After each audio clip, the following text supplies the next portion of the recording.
इस बात की क्या गारंटी है, ऐसा कौन सा उपकरण है इस आईटी सेल के पास जो ये बता दे कि ये जो प्रश्न पत्र है सीन होने के बाद कितनी जगह शेयर किया गया है। इस बात की कोई गारंटी नहीं है, ना ऐसा कोई माध्यम है कि कितनी जगह शेयर हुआ। क्या वह लाखों छात्रों तक शेयर नहीं किया गया? क्या 18 की सेकंड शिफ्ट का पेपर पाने वाले छात्र जो 145 क्वेश्चन कर जाते हैं, क्या उन छात्रों की संख्या 60,244 से ज्यादा नहीं हो सकती? हो सकती है। और अगर उनकी संख्या 60,244 से ज्यादा हो सकती है तो किसी शिफ्ट को सरकार यदि ये बोले कि ये पहली शिफ्ट, इसका कोई साक्ष्य नहीं मिला या इसका कोई साक्ष्य नहीं मिल पा रहा है, एक ठोस साक्ष्य नहीं है, तो क्या सरकार इस बात की अनदेखी करेगी कि एक शिफ्ट में 60,244 से ज्यादा छात्र सफल हो जाएंगे? क्या पहली शिफ्ट के जो छात्र परीक्षा दे करके आए उनके प्रदर्शन पर प्रभाव नहीं पड़ेगा? बिल्कुल पड़ेगा। क्योंकि क्या सरकार ऐसी कोई गारंटी दे सकती है कि पहली शिफ्ट के जो नॉर्मलाइजेशन होंगे उन बच्चों को इतने मार्क्स मिलेंगे कि सेकंड शिफ्ट में जो धांधली करके आए हैं उनके बराबर होंगे? नहीं दिया जा सकता। तो सूरज निकले या सूरज डूबे, सुबह हो या शाम, हमारी एक ही मांग, री एग्जाम, री एग्जाम, री। तो बस एक ही मांग को लेकर के साथी चलेंगे। सारे अध्यापक वर्ग ने पहले बहुत सारे आंदोलन चले होंगे, बहुत सारे आंदोलनों में अध्यापक वर्ग एक साथ हुआ है। इस बार भी आप देख पा रहे हैं, इस शायद बहुत सारी चीजें गोपनीय होती है, आप सब लोग एक राय बनाते हैं उस गोपनीयता को लेकर के जिसके बारे में आपको कोई वास्तविकता नहीं होती, लेकिन आपकी उस राय का स्वागत है, क्योंकि आपका एक दुख है, आपका एक दर्द है, और एक दुख और दर्द के लिए छात्र एक नेतृत्व चाहता है। और इस पूरे अध्यापक वर्ग का मैं फिर से आभार करूंगा विवेक सर का, उन्होंने अपनी जान जोखिम में रख के इस मांग को आपके लिए उठाया है।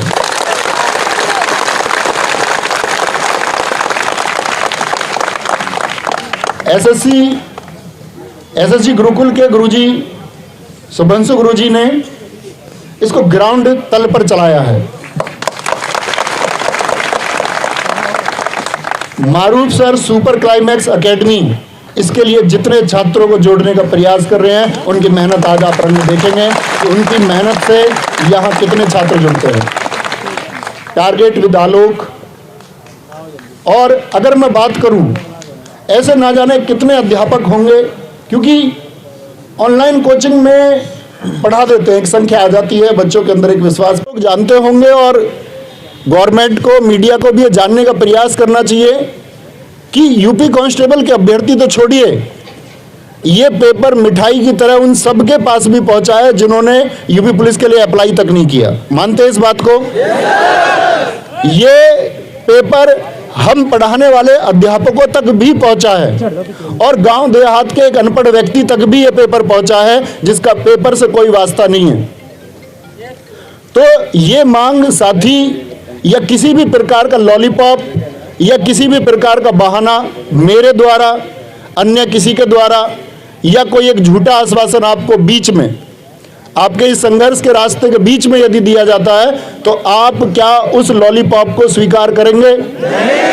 हमको इसके लिए मांग तब तक बरकरार रखनी है जब तक एक ऑफिशियल स्टेटमेंट आपका भर्ती बोर्ड की साइट पर या गवर्नमेंट के द्वारा या किसी जो पीठासीन व्यक्ति है उनके द्वारा कोई स्टेटमेंट आए और एक आश्वासन दिया जाए कि हाँ, ये मानना पड़ेगा कि भर्ती में धांधली हुई है, और धांधली नहीं, ये अत्याचार हुआ है।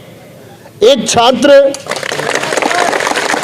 जिसके सपने हैं, हर अध्यापक वर्ग जिसके सपने हैं, किसी भी अध्यापक का भविष्य भी, और मैं उन सारे साथियों से भी आह्वान करूंगा जो यहाँ मौजूद नहीं है, साथी अध्यापक, हम सबका भविष्य इन बच्चों के भविष्य से सीधा प्रत्यक्ष रूप से जुड़ा होता है। बच्चे जितना ज़्यादा कामयाब होंगे, अध्यापक उतना ज़्यादा कामयाब होगा। बच्चे कामयाब नहीं होंगे, अध्यापक कामयाब नहीं होंगे। तो आप सब प्लीज इन बच्चों के जो आंसू हैं, जो इनका दर्द है, जो सपने इन्होंने देखे, कोई धनाढ्य व्यक्ति यूपी पुलिस कांस्टेबल में भर्ती होने का सपना नहीं देख सकता। सरकार जानती है, हर एक शिक्षित वर्ग का व्यक्ति जानता है कि ये सपना निम्न वर्ग के छात्रों और अधिकतर निम्न वर्ग के छात्रों और बमुश्किल मध्यम वर्ग के कुछ छात्रों के द्वारा ये सपना देखा गया कि हाँ, इस बार हम कुछ करके जाएंगे। 60,244 पद देख करके सबका बोलते ना हृदय एकदम से फल फूल गया। पिछला एग्जाम हुआ, कुछ एग्जामों में ऐसा हुआ कि बच्चों को अपना जो साहस है, जो प्रतिभा है, वो दिखाने तक को मौका नहीं मिला। दिल्ली पुलिस कांस्टेबल बच्चों को फिजिकल की तैयारी के लिए भी समय नहीं दिया गया, सपने कुचेले गए। बच्चों ने सोचा ठीक है, नंबर नहीं आता, 60,244 पद हैं और इसके लिए संघर्ष करेंगे। समय यहां भी कम दिया गया था,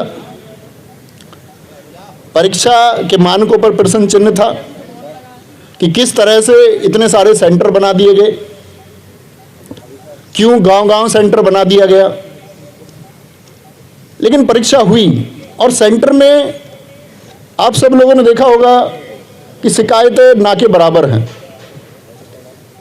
लेकिन अगर इतनी चाक चौबंद व्यवस्था के बाद भी पेपर उस एक पिछली पंक्ति में बैठे हुए उस व्यक्ति तक भी पहुंच जाता है जिसका परीक्षा से कोई सरोकार नहीं है, तो धिक्कार है ऐसी व्यवस्था पर। और साथ ही धिक्कार है ऐसी व्यवस्था पर जिस पर या जिसमें व्हाइट जैकेट पहने हुए आप सबने भी देखा होगा एक पत्रकार को, उसने कहा है कि जी, एक प्रश्न किया कि जिस ग्रुप में ये पेपर शेयर हुआ कितने लोगों ने उसको सीन किया। क्या ये मूर्खता से भरा सवाल नहीं है?